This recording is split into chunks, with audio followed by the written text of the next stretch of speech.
ശബരിമലയിലെ തീവ്രവാദി ആക്രമണം ഇതിനെപ്പറ്റി ശബരിമലയിൽ അങ്ങനെ ഒരു സംഭവം ഇതുവരെ ഉണ്ടായിട്ടില്ല, നാളിതുവരെ അങ്ങനെ ഉണ്ടായിട്ടില്ല. നമുക്ക് കേട്ടുകേൾവിയില്ല. കാരണം നമ്മൾ വളരെ മതസൗഹാർദ്ദമായിട്ട് മുന്നോട്ട് പോകുന്ന ഒരു സംസ്ഥാനമായിട്ടാണ് നമ്മളെ തന്നെ വിശേഷിപ്പിക്കുന്നത്, ബാക്കിയുള്ള സംസ്ഥാനങ്ങൾ നമ്മൾ വിലയിരുത്തുന്നത്. പിന്നെ എന്തുകൊണ്ട് ഈ പ്രമേയം? അതെ, പുതിയൊരു പ്രമേയമാണ്. ഞങ്ങൾ ഇതിൽ പറയുന്നത് കേരളത്തിലുള്ള അല്ലെങ്കിൽ ഇന്ത്യയിലുള്ള ആരെങ്കിലും ഇത് ചെയ്തു എന്നല്ല പറയുന്നത്. ഇത് പാകിസ്ഥാനിലുള്ള ടെററിസ്റ്റുകൾ ഡിസംബർ 6 വാവരി മസ്ജിദ് ഡേയുടെ അന്ന് ശബരിമല ആക്രമിക്കാൻ വരുന്നു എന്നാണ് പറയുന്നത്. ആക്രമിച്ചു എന്നും പറഞ്ഞിട്ടില്ല. ഉറപ്പായിട്ട് ഇന്ത്യയിൽ ഇങ്ങനെ ഒരു ആക്രമണത്തിന് പാകിസ്ഥാൻ ടെററിസ്റ്റുകൾ വരുമ്പോൾ അതിന് പ്രതിരോധിക്കാൻ വേണ്ടി ഇന്ത്യ ഉണ്ടാവുമല്ലോ, അല്ലേ?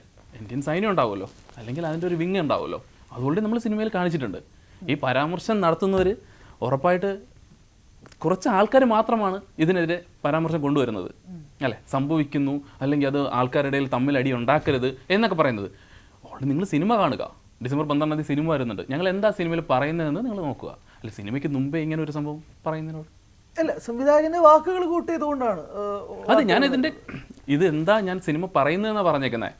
അവിടെ സംഭവിച്ചെന്നോ അല്ലെങ്കിൽ അങ്ങനെ ഒരു സ്ഫോടനം ഉണ്ടാക്കി ജനങ്ങൾ തമ്മിൽ അടുപ്പിക്കുക എന്നൊന്നും അല്ലല്ലോ പറഞ്ഞേക്കണേ. നമ്മളിപ്പോൾ ഒരുപാട് ദിനം മുമ്പ് സിനിമകൾ കണ്ടിട്ടുണ്ട്. ഉദാഹരണത്തിന് ബാബ കല്യാണി, അല്ലേ? അതും ഡിസംബർ 6 വാവരി മസ്ജിദ് ഡേയുടെ അന്ന് പളനി ആക്രമിക്കുന്നതാണ് അതിൽ ചെയ്തേക്കുന്നത്, അവർ ചെയ്തേക്കുന്നത്. ഇത് സിനിമയാണ്, സിനിമയായിട്ട് മാത്രം കാണുക. അല്ലാതെ ഇതിനെ ഒരു ആരെയും മതവികാരം വ്രണപ്പെടുത്തുകയോ അങ്ങനെ ഞങ്ങൾക്ക് അങ്ങനെ ഒരു ലക്ഷ്യം ഇല്ല.